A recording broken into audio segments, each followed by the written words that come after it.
Hello, beautiful souls. I'm sitting outside and playing with my kids right now. Well, I'm not playing with my kids. I'm observing my kids playing with each other, and it's beautiful. And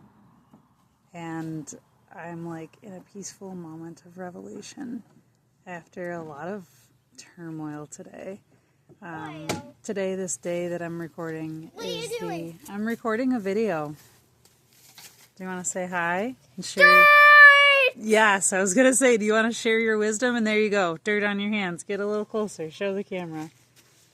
Dirt on your hands. That's where it's at. The Virgo Pisces axis. Look at that. And not just dirt, mud. So wow, what a splendid introduction by the wisdom of my beautiful daughter. It's a lunar eclipse right now. The sun is in Pisces.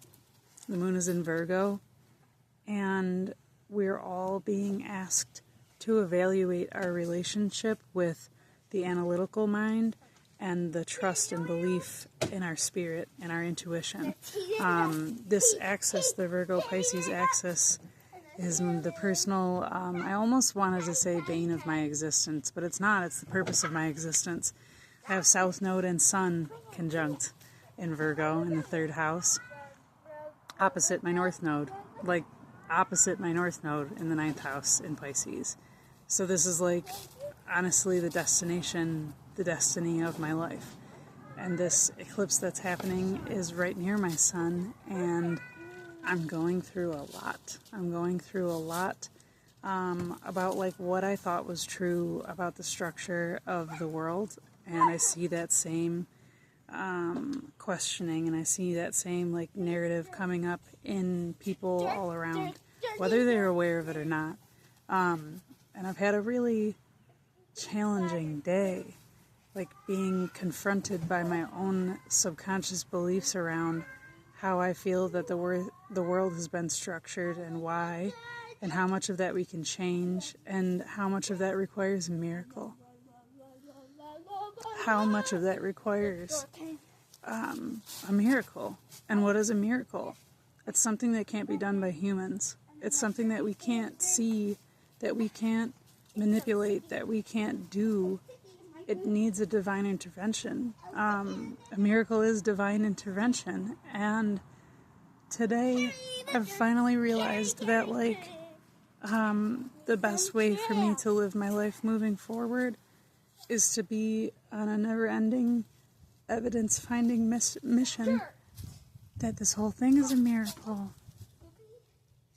Because we can either look at it through the Virgo lenses, we can look at it through a million different lenses, but right now, the energy that stands is like Virgo and Pisces. And we can either look at it through the analytical Virgoan lens of like, this isn't perfect yet. It's not tailored exactly yet. It's not complete. It's not finalized. Like, it could always get better. This is the energy of like constant progress. You know, it's like of the world moving forward, and we have to like innovate, and we have to expand, and we have to go further, and we have to explore space, and we have to do all these things. Why? On the other hand, Pisces is just floating in the ocean. Pisces isn't doing anything. It's riding the waves. It's experiencing it somatically. It's experiencing through the body. It's experiencing through the emotions moving through. It's not analyzing how can we fix this. It's just feeling. It's just experiencing. And like, how great of a miracle is it that unlike fish, we could just lay on the ocean and float? What? And if that's the option, we could just lay on the ocean and float. Or we can like go crazy, digging our hands in the dirt and building and doing all this stuff, and then every time it falls down, try to build it back up again and act like we're doing this all by ourselves with no other help. And if we can't see, you know, the solution or the next step forward or whatever, then it might not exist or it must not be possible.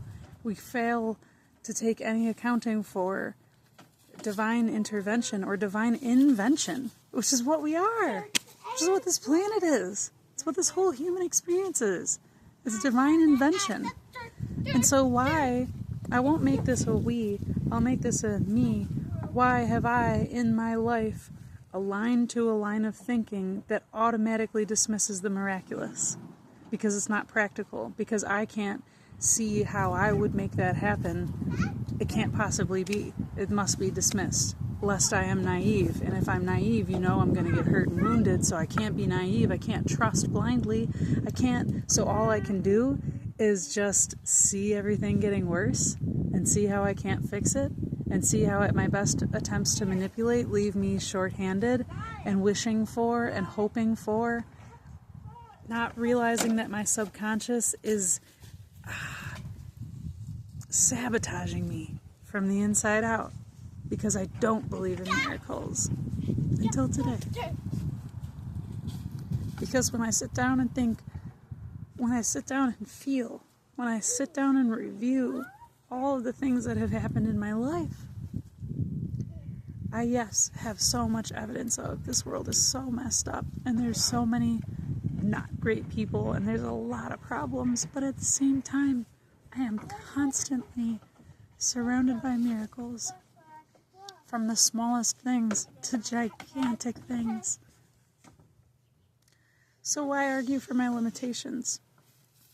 Why argue to continue aligning with the analytical mind and resist my heart's true desire to just float on the ocean and be held by the mama and go back to the cosmic womb, if only for like moments of time, you know, in meditation, in relaxation and release. And that's what a full moon is. It's a release. And this lunar eclipse gives us the opportunity to evaluate the position of the sun, the mind, the intellect, the analyzing, and the position of the moon, the subconscious, the emotions.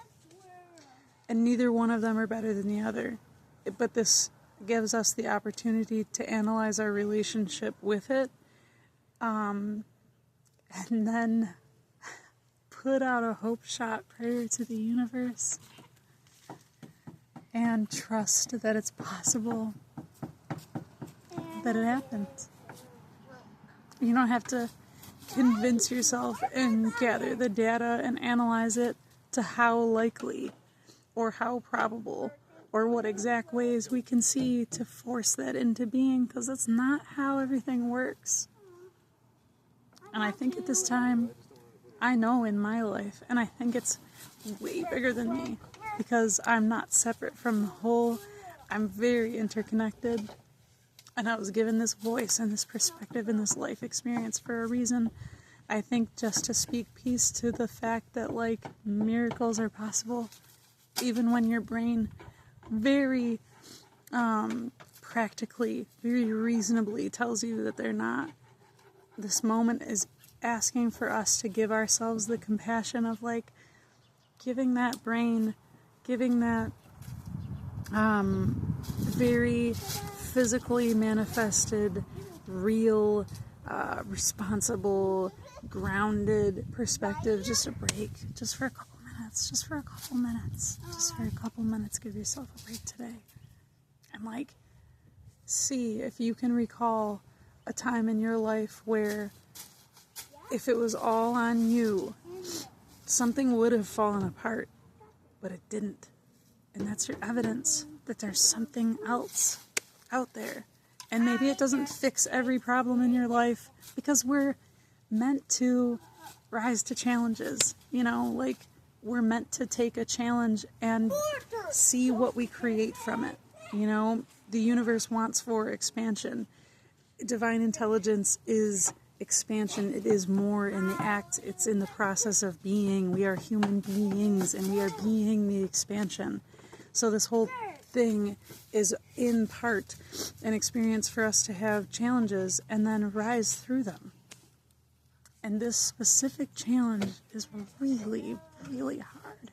Because, again, I know for me, and it's true for most other people, it feels very insecure to allow yourself to be naive and to not know exactly what's around the corner at every given moment.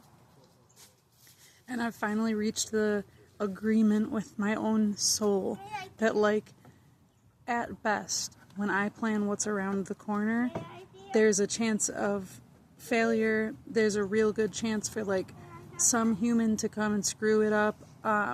All of these things, like, I can't plan for a miracle.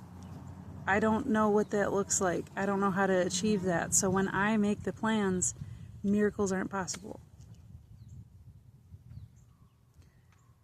So I'm taking my hands off the proverbial wheel while I'm here in my chariot, Merkaba, light body vehicle that my soul gets to inhabit to have this human experience. And I'm taking my hands off the wheel.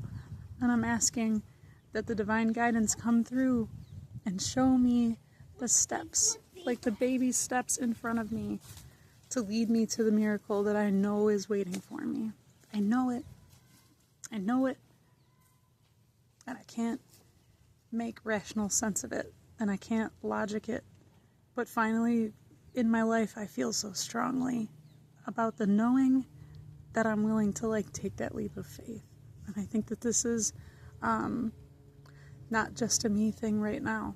I think that people that are on a similar path to me are feeling the same thing, and it's taken me everything I have in me today to, like, cry and rage through and get to this perspective. So, like, I hope it finds anyone that's not gotten there yet today, or in life, or whenever you come across this message.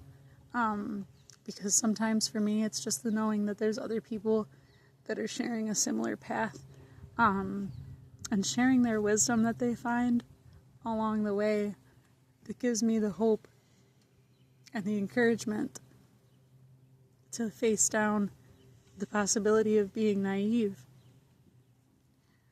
and to have hope anyways. And to me, that's strength. To me, that's strength to face down the ego and say, yeah, but you're not the most important thing. Like, even if you get hurt, ego, my soul is dying if I don't listen to the call. You know, you can suffer the hurt for once. My soul's had enough. And you come here and have a big party! Yes. With what? The mud on your hands, right? That was the party that the water and the earth had together. Mixed it all together and made it into mud. Mud! Mud. Lots of things can be made out of mud, right?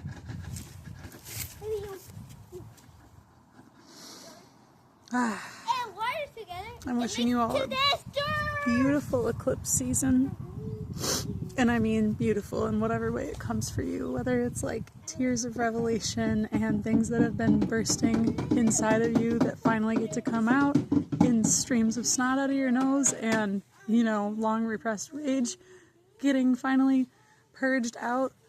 Or if you've already done that and you're just like ready to, yeah, I'm ready to float right now. Whatever it is for you. I hope you see the beauty. I hope you see the potential for miracles. And don't get too hung up on the details of what's like manifested right in front of your eyes. Because if you're looking at that and the only thing that you can see is like broken stuff that's never going to get fixed, I'm sorry, but you're not looking close enough. And I'm only saying that because, like, I just realized what I was missing.